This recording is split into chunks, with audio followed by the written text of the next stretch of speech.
Okay. അപ്പം നമ്മളിപ്പോൾ ഒരാളാണ് കഴിക്കണമെങ്കിൽ ഒരു പിടി ഇത്തിരി ചെറുപയറെടുക്കുക, പിന്നെ 3 പിടി പച്ചരി എടുക്കുക.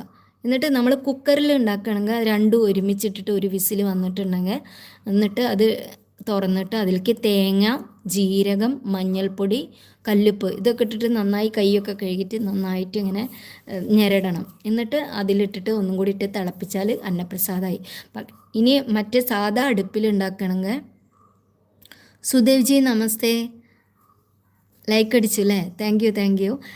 പിന്നെ നമ്മൾ സാധാ അടുപ്പിൽ ഉണ്ടാക്കുകയാണെങ്കിൽ ചെറുപയർ ആദ്യം വെള്ളം ഒഴിച്ചിട്ടൊന്ന് വേവിക്കുക.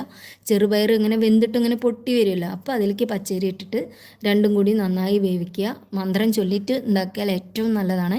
ഗായത്രി മന്ത്രമോ ദേവി മൂകാംബിയുടെ മന്ത്രമോ അല്ലെങ്കിൽ ഇഷ്ട മന്ത്രങ്ങൾ ചൊല്ലിയിട്ട് ഉണ്ടാക്കണം.